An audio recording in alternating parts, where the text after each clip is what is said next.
बिस्मिल्लाहिर्रहमानिर्रहीम। 1973 के कॉन्स्टिट्यूशन के अंदर जो 18वीं तरमीम हुई, 18 अमेंडमेंट हुई, उसके बारे में मैं आप लोगों से डिस्कस करने जा रहा हूँ। आप लोग मेरे साथ रहिएगा। मैं आप लोगों को बताऊँगा कि किस तरीके से पार्लियामेंट्री सिस्टम और प्रेसिडेंशियल सिस्टम जो सा है उसका मुआवजा कैसे किया जा सकता है और कौन सा ज़्यादा बेहतर है और कौन सा ज़्यादा बेहतर नहीं है। ये आप लोगों ने खुद बताना है कि कौन सा ज़्यादा बेहतर है, कौन सा ज़्यादा बेहतर नहीं है। लेकिन मैं आपको पार्लियामेंट्री सिस्टम की जो सी है डिटेल के अंदर बताऊंगा कि उसकी वजह से जो सी है वो प्रोविंशियल ऑटोनॉमी जो सी है वो कैसे उन तक उनको मिली है और कैसे जो सूबे हैं जो से खुद मुख्तार हुए हैं। तो मैं आप लोगों से बात करने जा रहा हूँ अप्रैल 19/2010 की, जब 18 अमेंडमेंट जो सी है वो 1973 के कॉन्स्टिट्यूशन के अंदर हुई पास। और इसके अंदर सबसे अहम चीज़ ये है कि पार्लियामेंट्री पावर रिस्टोर हुई, यानी कि 58(2)B जो सा है उसको दोबारा रिस्टोर किया गया, उसको दोबारा बहाल किया गया। यानी कि प्रेसिडेंशियल सिस्टम के अंदर जो इख्तियारात थे 58(2)B के वो प्रेसिडेंट के पास थे, तो इसको रिस्टोर किया गया। यानी कि जो प्रेसिडेंट की जो पावर थी उसको ख़त्म करके उसको कन्वर्ट किया गया। ये वो पावर जो उनसी है, जितने भी इख्तियारात थे वो वज़ीर आज़म को दिए गए, प्राइम मिनिस्टर को दिए गए। और इसी तरीके से जब पावर जो उनसी है वो वज़ीर आज़म के पास आ गई, तो फिर प्रेसिडेंट के पास ये भी इख्तियारात जो उनसे वो ख़त्म हो गए कि वो असम्बलीज़ को डिज़ोल्व कर सकते हैं। ये इख्तियारात भी प्राइम मिनिस्टर के पास आ गए। तो थोड़ी सी हम तारीख की तरफ नज़र डालते हैं कि ज़ियाउल हक ने 18 अमेंडमेंट की 1985 के अंदर, और इसने 58(2)B के जो इख्तियारात थे अपने पास रख लिए। इस तरीके से अपने पास रखे क्योंकि आपको पता है कोई प्रेसिडेंट जो सा है वो कोई MNA नहीं होता, चाहे वो किसी भी पार्टी से हो। तो उस वक्त ज़ियाउल हक जो सा वो आर्मी चीफ भी थे, तो उनके पास जो सा वो प्रेसिडेंट की शिप भी थी, तो वो MNA नहीं थे। तो इसीलिए उन्होंने 52(8) की पावर अपने पास रख ली। वो उसका मकसद ये था कि वो जब चाहें जो उनसे वो असम्बली को तहरीर कर सकते हैं और जब चाहें वो प्राइम मिनिस्टर को चेंज कर सकते हैं। फिर 13 अमेंडमेंट हुई। 8वीं अमेंडमेंट के बाद 13 अमेंडमेंट के अंदर PMLN ने जो प्रेसिडेंट की पावर थी उसको 58(2)B की 1997 के अंदर वो सारी की सारी जो उनसे दोबारा रिस्टोर कर ली कि वो प्राइम मिनिस्टर के पास चले गई।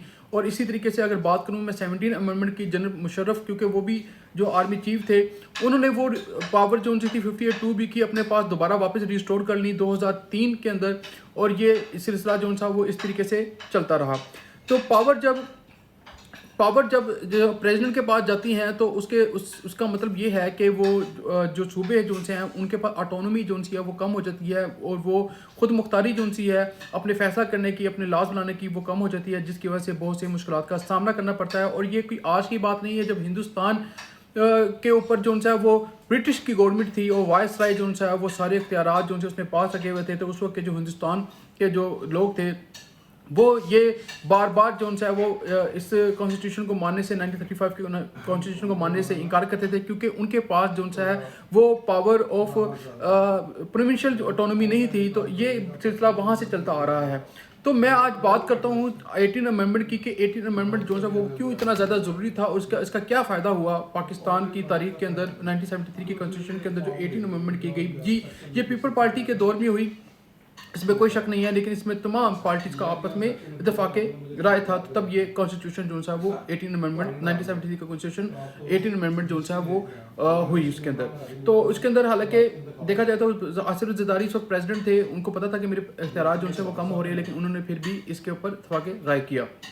अब इसके अंदर जो पहला स्टेप है कि rename of the general Ziaul हक, यानी कि अब जो इसको जो जनरल ज़ियाउल हक का जो नाम था वो कॉन्स्टिट्यूशन से हटा दिया गया, क्योंकि उन्होंने 1985 के अंदर उनके अंदर ये अमेंडमेंट की थी कि उनका नाम जो था कॉन्स्टिट्यूशन के अंदर रखा जाए। लेकिन आपको पता है कि कोई भी डेमोक्रेसी कंट्री होती है तो उसके पास जो सा वो ये कभी भी ऐसा नहीं होता कि उसका कोई जनरल जो सा है उसका कॉन्स्टिट्यूशन के अंदर किसी किस्म का भी नाम हो। अगर मैं बात करूं जो जुडिशरी की जो कंपोजिशन की तो और उसकी अपॉइंटमेंट की, तो वो भी जो सा वो जुडिशल कमीशन को दे दी गई कि वो सारे इख्तियारात वो ही फैसला करेंगे, जजेस करेंगे किसकी अपॉइंटमेंट करनी है किसकी नहीं करनी है। इसी तरीके से अगर मैं बात करूं फेडरल और प्रोविंशियल बैलेंस ऑफ पावर की, तो ये असल में 18 अमेंडमेंट का मकसद था कि फेडरल सिस्टम हो, फेडरल सिस्टम के बाद जो है वो प्राइम मिनिस्टर जो सा हो, प्राइम मिनिस्टर फेडरल सिस्टम में प्राइम मिनिस्टर होता है। प्राइम मिनिस्टर जो है वो अपने इख्तियारात जो है वो सूबों को देता है और सूबे अपनी मर्जी के कानून बनाते हैं, अपनी मर्जी के लॉज जो है वो बनाते हैं और अपने अपने अपने एरिया को स्ट्रॉन्ग करते हैं। और उस वक्त के जो उनसे मामला थे, आपको पता है कि पंजाब के अंदर जो है वो पीएमएल स्ट्रॉन्ग रही है और सिंध के अंदर जो है वो आपके पेपर पार्टी स्ट्रॉन्ग रही है। तो उनकी ख्वाहिश होती थी कि यही जो सा सिस्टम रहे, प्रेसिडेंशियल सिस्टम ना आए बल्कि पार्लियामेंट्री सिस्टम आए। अगर मैं बात करूं इसके केपीके के नेम की, तो इसके अंदर केपीके का नेम जो है वो चेंज किया गया। इससे पहले एनडब्ल्यूएफपी था और बलूचिस्तान का जो नाम था उसके अंदर ओ को ख़त्म करके यू किया गया और सिंध के अंदर जो एच था उसको ख़त्म कर दिया गया। इसी तरीके से अगर मैं बात करूं प्रोविंशियल ऑटोनॉमी की तो प्रोविंशियल यानी कि सूबे खुद मुख्तार हो गए, ठीक है। और उसके अंदर जो एम्बोलिश की गई, जो ख़त्म की गई, कंकरेंट लिस्ट ख़त्म की गई, क्योंकि जो इसके अंदर 3 किस्म की जो है वो लास्ट थे, लिस्ट ए, लिस्ट बी और कंकरेंट लिस्ट। जो लिस्ट ए थी उसके अंदर जो फेडरल का जो निज़ाम था, फेडरल के जो जितने भी मामला थे यानी कि जो भी लॉज वगैरह बनते थे तो वो सेंटर के अंदर वो सारे के सारे जो है वो फेडरल सिस्टम लिस्ट ए के अंदर करता था और लिस्ट बी के अंदर जो है वो लिस्ट बी के अंदर जो मामला थे वो आपके जो सूबे थे वो करते थे, यानी उनको खुद मुख्तारी थी। जो कंकरेंट लिस्ट थी, कंकरेंट लिस्ट के अंदर कुछ इस तरह के मामला थे अदारों के कि उसके अंदर कोई फैसला करना होता था। उसके अंदर सेंट्रल जो आपकी गवर्नमेंट थी, जो आपकी फेडरल जो गवर्नमेंट थी वो और सूबे की जो गवर्नमेंट थी वो मिलकर जो है वो किसी इदारे का कोई भी कानून बनाते थे। लेकिन इसके अंदर कंकरेंट लिस्ट को उन्होंने ख़त्म कर दिया गया। ये 18 अमेंडमेंट के अंदर एक काम किया गया। इसी तरीके से अगर बात करें तो पार्लियामेंट्री सुपरमेसी की 58(2)B की जो पावर है वो रिस्टोर की गई। ये मैंने आपको डिटेल के अंदर पहले बता चुका हूँ। इसी तरीके से फाटा जो सा है, फाटा के अंदर पॉलिटिकल पार्टीज़ को अलाउ किया गया कि वो वहाँ पर जो सा इलेक्शन लड़ें और वहाँ पर इलेक्शन वाले मामला जो सा वो कर सकते हैं, यानी कि सियासत वहाँ पर कर सकते हैं। लेकिन 21वीं अमेंडमेंट के अंदर, मेरे ख्याल से 20वीं अमेंडमेंट के अंदर ये इख्तियारात जो से हैं वो फाटा भी जो है वो केपी के अंदर जम हो गया।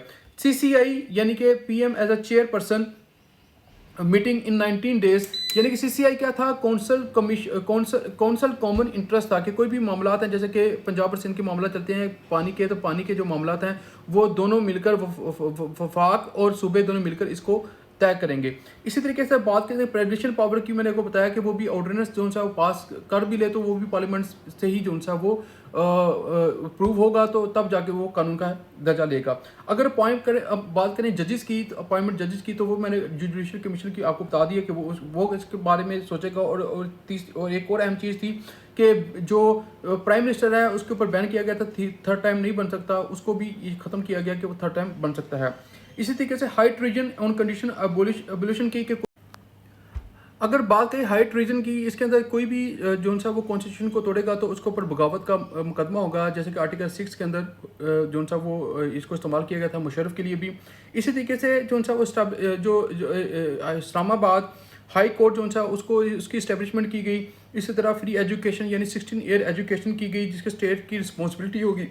इसी तरीके से नेशनल फाइनेंस कमीशन जो है वो वेल्थ डिस्ट्रीब्यूशन, ये बड़ा अहम पॉइंट है। इसलिए अहम पॉइंट है कि वफाक जो है वो पावर की डिस्ट्रीब्यूशन जो है वो जिस सूबों को जितने जितने पैसे चाहिए उसको आराम से दे, उनको उनके ज़रूरियात के मुताबिक दे। और ये सबसे पहले जो वेल्थ डिस्ट्रीब्यूशन हुई थी वो 1952 के अंदर हुई थी और इसको बकाया तौर पर 2010 के अंदर कॉन्स्टिट्यूशन का हिस्सा बना लिया गया कि जिस सूबे को जितने पैसे चाहिए, क्योंकि वफाक पैसे इकट्ठे करता है तो उसके पास पैसे ज़्यादा इकट्ठे होते हैं, तो वो जो है वो जिस सूबे को जितने जितने पैसे का हक है कॉन्स्टिट्यूशन के मुताबिक वो उनको दिए जाएँ। और 2010 के अंदर इसको भी बाकायदा तौर पर कॉन्स्टिट्यूशन के अंदर शामिल कर लिया गया, उसको कॉन्स्टिट्यूशन बना दिया गया। ये इन्फॉर्मेशन थी 18 अमेंडमेंट के बारे में जो मैंने आपसे डिस्कस की कि 18 अमेंडमेंट के अंदर पार्लियामेंट्री इतना स्ट्रॉन्ग किया